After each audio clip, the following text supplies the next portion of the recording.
Vamos a dejar este tema por el momento y vamos a hablar ahora sobre el protocolo de aborto terapéutico, ¿no es cierto? Porque esta ley, existe desde 1924, pero no hay un protocolo, digámoslo así, todavía hay muchos problemas respecto a este tema.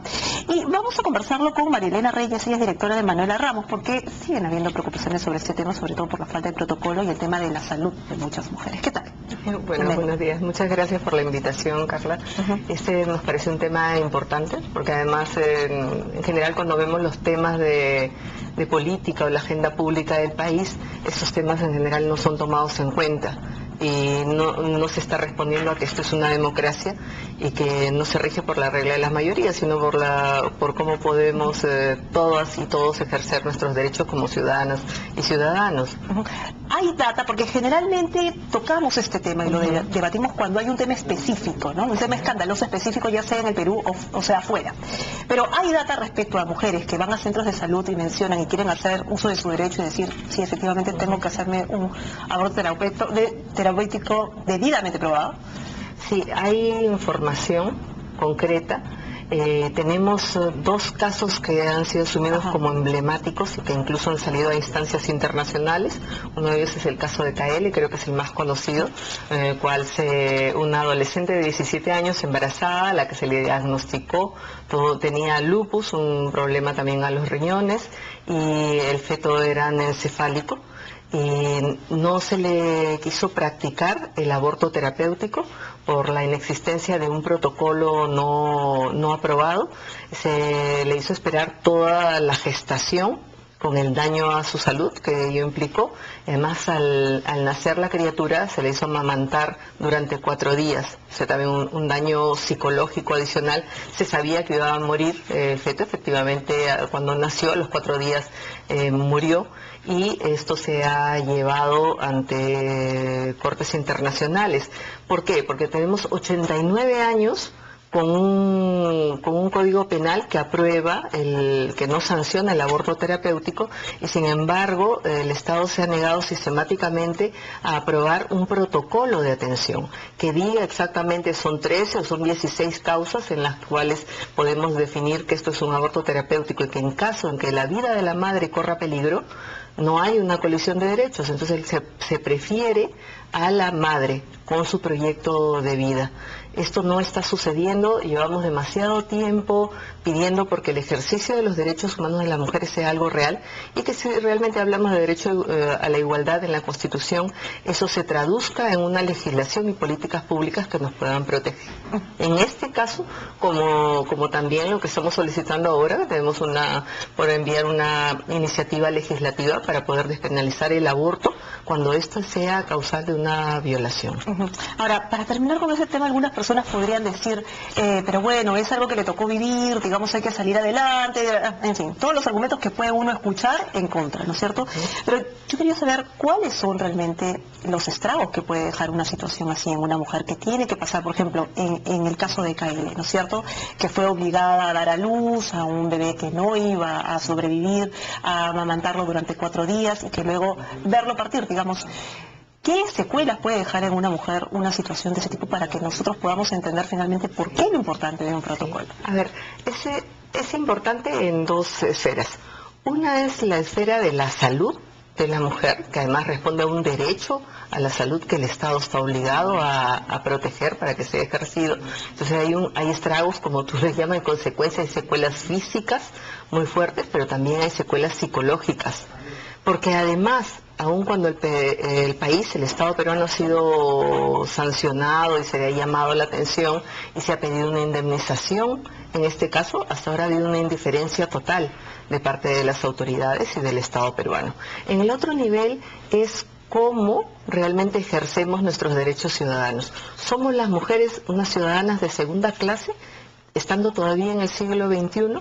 ¿Cómo tenemos, tú me preguntabas hace un momento, por registros, por números, por data, por evidencia? Siempre nos preguntan. Sin embargo, estos casos que involucran casos límite, como es el caso del aborto terapéutico, que es legal, siempre tendrá registros encubiertos, Por eso nosotros sacamos estos casos, los reclamamos como emblemáticos para ver si podemos lograr algún avance en la legislación.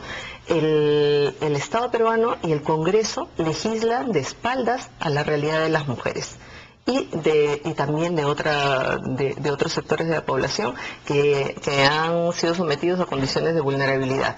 En estos días nosotros estamos denunciando el grave retroceso que se está dando a través del dictamen que ha sacado la Comisión de la Mujer y Familia en el Congreso, en la que se está negando la educación sexual integral a adolescentes, que estas solamente, no estamos diciendo que no la deban hacer los padres tienen una responsabilidad en esto, pero el Estado tiene que proveer de los mecanismos y de los servicios adecuados para ello. Pero también en este dictamen se está dando derechos absolutos al embrión. Y el dar derechos absolutos al embrión pone en riesgo lo que es la posibilidad de una mujer, su derecho a hacer, en el caso de tener una de las condiciones para abortar por motivos terapéuticos, a poder solicitarlo en cualquier servicio público. Digamos, este es el pretexto de candado para el protocolo, para el aborto terapéutico. Sí, bueno, en general siempre han ido mudando de una opinión a otra, y lo que hay de base aquí es que hay muchos sectores conservadores y fundamentalistas que, basados en creencias morales y religiosas, están equivocando su función legislativa.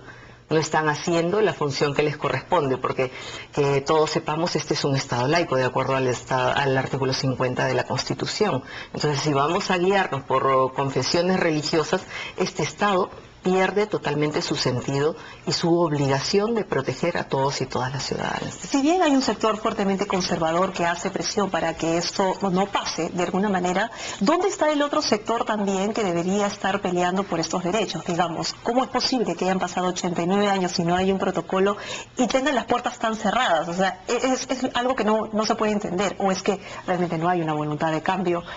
No hay una voluntad de cambio, tú lo has dicho, lo has expresado muy rápido en una frase. Nosotras llevamos años de lucha, y lo que yo pediría es que se tenga en cuenta que para cada uno de los derechos que las mujeres hemos logrado realizar una reivindicación en que esté contenido en la Constitución, hemos luchado muchísimo.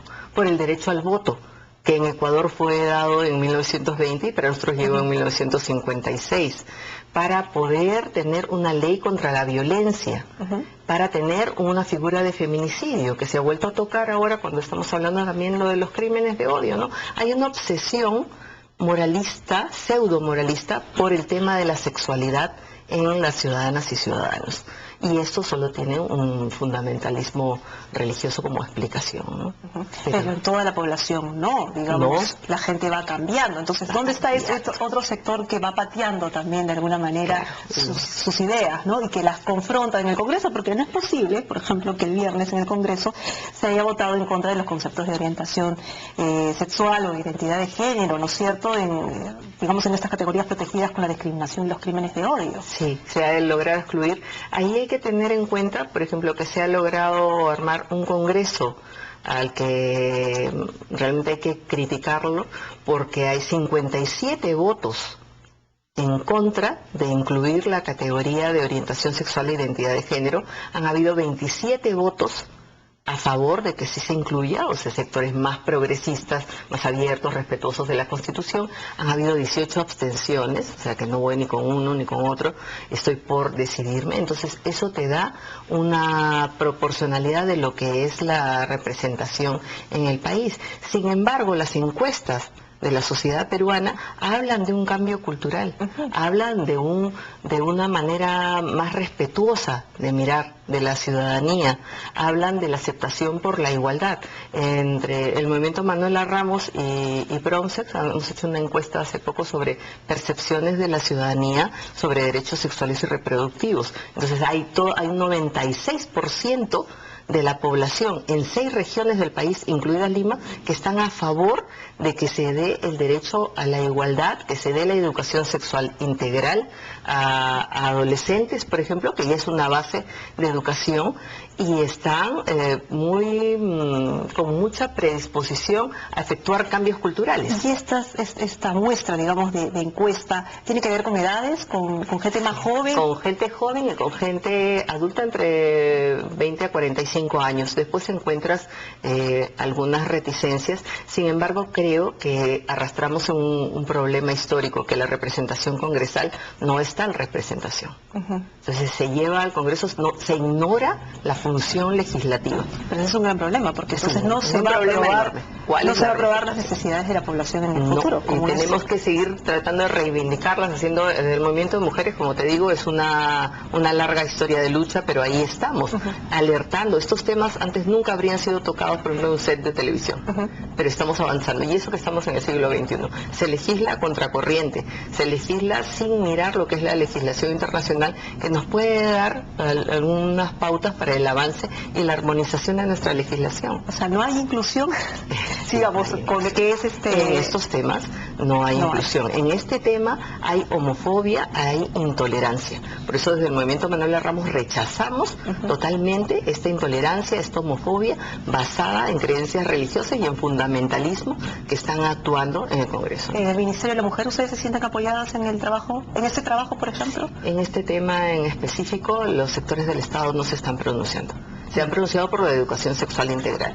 No se han pronunciado por este tema, no se han pronunciado por el tema de que nos interesa, la coalición de derechos respecto al conflicto del aborto terapéutico. ¿No está interesado el gobierno en tocar Yo creo que sí están interesados, pero hay muchas presiones, ¿no?